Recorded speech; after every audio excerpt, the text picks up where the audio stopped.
Hi, boys and girls. It's Mrs. Campamizzi. It's time for reading. So we've been doing a lot of really great nonfiction reading. And now that we're at the end of the school year, you've got the opportunity to read any kind of nonfiction on any topic that interests you. So today I chose to read a book about skunks. And that was because when Danny came back from the park the other day, he smelled a little bit like skunk. He didn't get sprayed by a skunk, but I smelled it and he definitely needed a bath.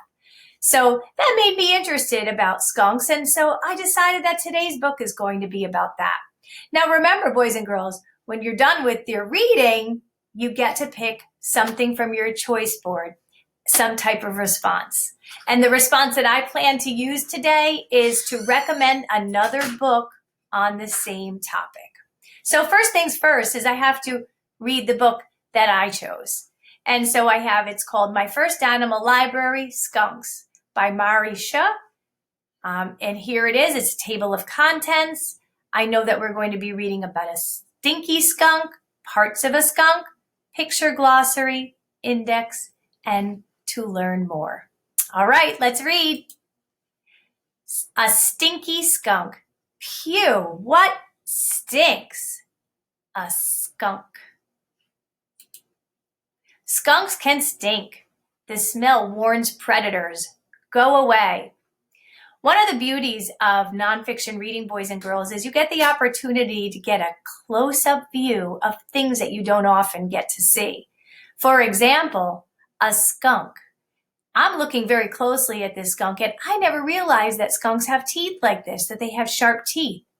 Well, for a couple of reasons. Number one, skunks are nocturnal. That means that they come out at night. So usually when the skunks are out, I'm sound asleep. Secondly, if I ever were to see a skunk, boys and girls, guess what? I'm not going close to go see his teeth because I know they stink. And so I turn around, I will try to get out of there as quickly as possible. But reading nonfiction about skunk gives me the opportunity to see those kinds of things that I really would most likely never see in nature. Here comes a bobcat. The skunk is scared. It stomps, it growls, then it lifts its tail. Now that's something new. I did not know that skunks stomp. I did not know that they growl either. So I'm learning all kinds of new things by reading this book. The skunk aims. It sprays a liquid. It is musk. It is oily. It stinks. Bye, bobcat. The skunk gets away. Night is here. It is dark. Skunks hunt. They sniff for prey. Look at that, a skunk up on his 2 hind feet. I didn't know that either.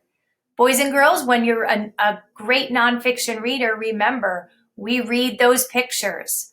So even though it doesn't say anything here in the words that skunks can stand up on their back 2 legs, by reading the picture, I can see just that skunks are able to go up on those back 2 legs. Look out, rat. The skunk is hungry. The skunk digs. He uses his claws. Look out, worm. Got it. Time to eat. Another thing, look at those claws on him. Wow, they're super long. The skunk is full. Time for a nap. He rests in his den. Parts of a skunk. Boys and girls, this kind of looks like our diagram, doesn't it? A big colorful picture with labels and a short description of what those body parts do. Tail. Skunks lift up their long bushy tails before they spray predators. Nose. Skunks use their strong sense of smell to find food. Fur. Black and white fur with stripes, spots, and other markings warn predators to stay away. And claws. Sharp claws help skunks dig for food. And boys and girls, here's a picture glossary. We did one of these in our own nonfiction book too. They have a picture, the word and what those words mean. Some of you, we all know the word den, that we know it's an animal's home. We also know the word predator. That's when an animal that hunts another animal for food.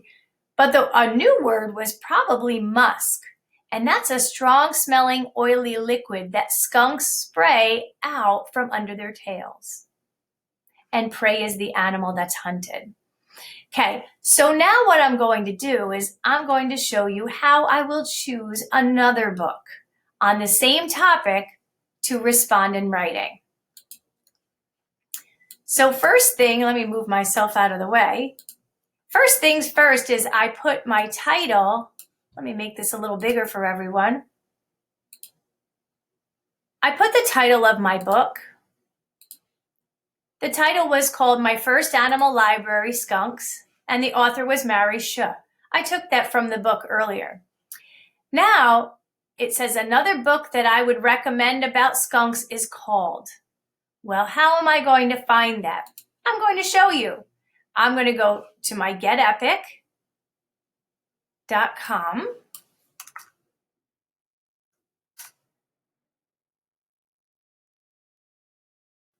I'm going to go to my account.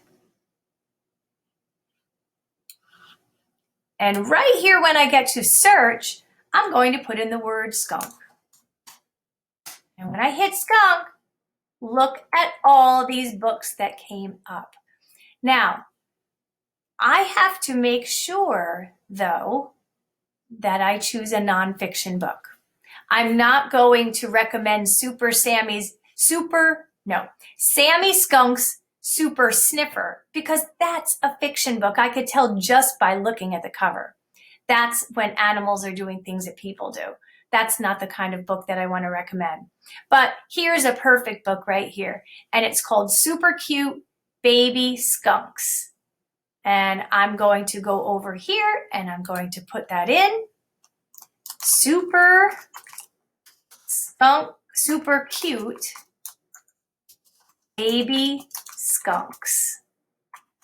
And it's written by, let's see, and here's her name, and I'm going to write that in, Megan Bourget Spaniel. And boys and girls, there you have it. There's my work, done for the day. All right, choose something that interests you. Could be anything you want. Make sure it's nonfiction. Again, as I said last week, it could also be a biography, which is a person about a person's life. Up to you, your choice. Have a great day.